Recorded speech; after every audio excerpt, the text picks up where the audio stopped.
Hello my dear friends, and welcome to the very first of my Skeleton Crew breakdowns. The first 2 episodes just dropped. I've been dying to share my thoughts with you, and now I finally can. So, right off the bat, Star Wars Skeleton Crew feels like a warm hug. It is precisely the refresher the fandom needed. A true love letter to the 1980s, and the true origins of the franchise and the world it released in. It's so nice to have a Star Wars series that feels so different, but at the same time, you can feel right from the word go, the creators care about this universe. The spaces in between that make it feel so magical. The weird, the bizarre, the wonderful, the hilarious, the whimsical, and at the end of the second episode, the mystical. There is a lot to talk about in this one, guys. Let's dive straight in. I'm going to use this review breakdown to answer as many questions as I can, and this starts with a breakdown of the political landscape we're dealing with. So, this is during the New Republic. This takes place after the Mandalorian Season 3, and it was great to see the return of intro text. It had the classic font, so not the red from Ahsoka, and it really set the tone for how brutal and ruthless pirates are during this period. They're very much feared, and they take what they want, mostly under the radar of the New Republic government. And then, we find ourselves in the middle of a heist, with some familiar pirates. The remnants of Gorian Shard's crew from the Mandalorian Season 3 are back, with some additions, notably Brutus, a Shista Varnan, one of the werewolf species from the original trilogy. It was also so fun to see Urkel in Star Wars, Jaleel White.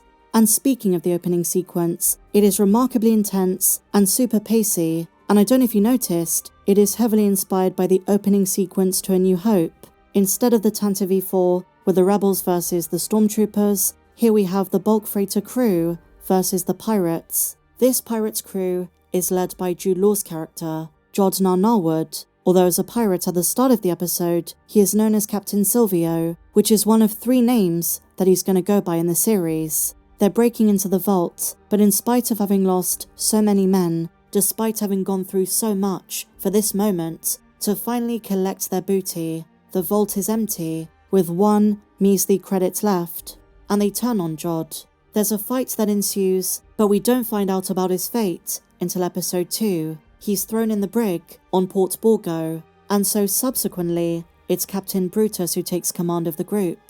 The most familiar pirate is Vane, who also appeared in Mando. We'll return to the pirates a bit later in the video, but now we cut to the children, who live on one of the most mysterious, forgotten planets in the entire galaxy, one which everyone outside it only knows it as a legend.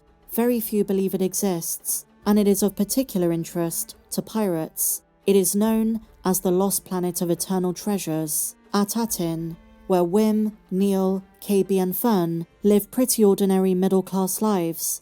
But we learn so much about the importance of the planet as the episodes go on. The planet was once sacred to the Jedi Order of the Old Republic. It was known as the galaxy's crown jewel. That is why the children of Atin have such a fascination for the Jedi. They're taught about them from a young age, but they're just seen as stories, fairy tales. So when Wim, one of the children, wants to be a Jedi when he's older, he's not taken seriously. In fact, he tries to deny his ambitions. His father tells him to grow up. They're just stories. He needs to get his head in the books and start studying. And this brings me on to the purpose of their planet. Atin is a lost planet. It's one that doesn't appear on any star map. That is thanks to something they call the Barrier, which is part of a larger planetary project known as the Great Work. It's a boundary that separates their planet from the rest of the universe. They're invisible because of the grid in the sky, and everyone on the planet plays a role in sustaining it, which is the reason, as we see in the first episode, the children are pushed from such a young age to be career-minded and to be technically and mathematically proficient, because every generation has to sustain the Great Work.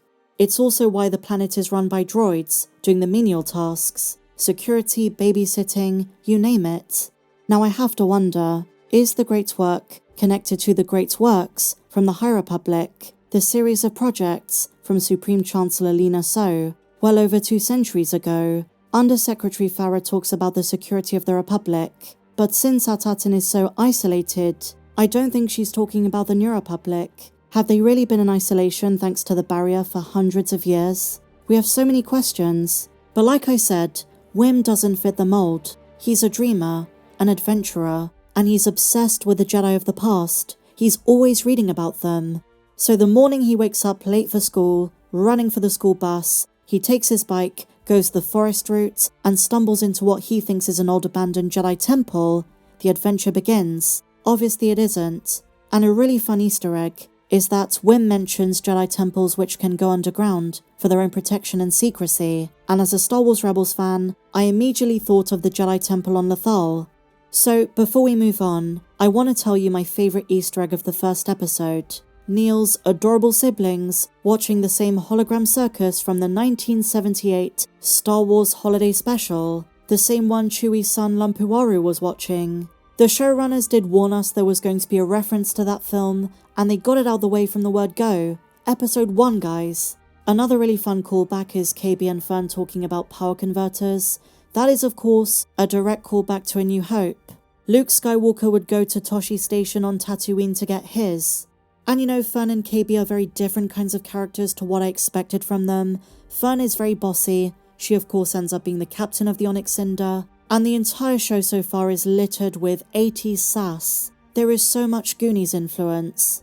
And by the way, Fern's mother is one of the most important officials of Atin, the Undersecretary, and my prediction is that she's going to contact the New Republic for help to find their kids and to get them home. But first things first. So when Wim convinces Neil to go and check out whatever he thinks he's discovered in the forest, this is an abandoned pirate ship. And given the status of Atin, it being such a focal point of interest for pirates, we have to wonder how the Onyx Cinder got there. Was it pirates from the days of the Old Republic who were abandoned there and were locked away? When they accidentally awaken SM-33, you get the impression he's ancient. He's been dormant for centuries, looking for his old captain, who by now was a skeleton. And so, Fern assumes the new role of captain, and she wants him to take them back to Atin. However, as we know, the barrier hides its presence. When SM-33 is searching his memory bank, he mentions Aldhani. That's a fun callback. Not to mention Atollon, one of the major battles from Star Wars Rebels. And I wonder, was this the ship of Zim the Despot, a tyrannical pirate warlord known for his skull iconography, who was also mentioned in Solo: A Star Wars Story? This could be a huge connection, the origins of the Onyx Cinder. So the kids have no way to get back to Atin, but they're convinced if they can go to a nearby port, they can speak to someone who can guide them back. This ends up being a huge mistake. SM-33 takes them to one of the most dangerous pirate ports in the galaxy, Port Borgo. It is such a dangerous hive of scum and villainy. And there we meet some more familiar aliens. The ferryman who welcomes them is Atik. That is a callback to 1985's The Battle for Endor. What a fantastic way to make this species canon. And when he asked the kids for payment, that should have been the very first sign. Their credits were worth much more than any of these lowlives had ever seen. This is made doubly true when Wim and Neil have to pay for their food and they are taken for a ride, and no one believes they're from Atin. To them it's a mythological place, from old stories and folklore, a pirate's dream. But did you also notice a couple of other familiar characters? There is an obscure reference to Captain EO. Fuzzball, the little red creature in the cage, originates in the short sci-fi film starring Michael Jackson from 1986, written by George Lucas himself. And an Escagian, the same species as Yana Dalgargan from Return of the Jedi. She survived beyond episode 6, and even danced at Han and Leia's wedding. Is it the same character, or simply just the same species? And just as we were getting to like SM-33, he's put out of action, and the kids are put in the brig, where they meet Jodnar Narwood. They try using the rats that lived inside SM-33 to reach for the keys, but it's Jodnar Narwood's character who ends up using the Force to help them escape. He's overheard their conversations. We can't trust him. All he wants in return for getting them home is to come with them to Atin, but we know he used to be a pirate. Is he trying to use the kids, not just to get his freedom, but also reach the lost planet of eternal treasure? We still know nothing about him, and despite our theories, Jude Law says we'll find out everything, quote, all at once, in episode 7. I reckon we're going to get a flashback. But so far, my dear friends, I've got to be honest, I'm loving this show. Really better than I expected. I'm feeling so hyped about Star Wars again, and it feels so good. It's got a weird and wonderful childlike innocence to it. I can understand some fans might not get on board with it, but for me it was great.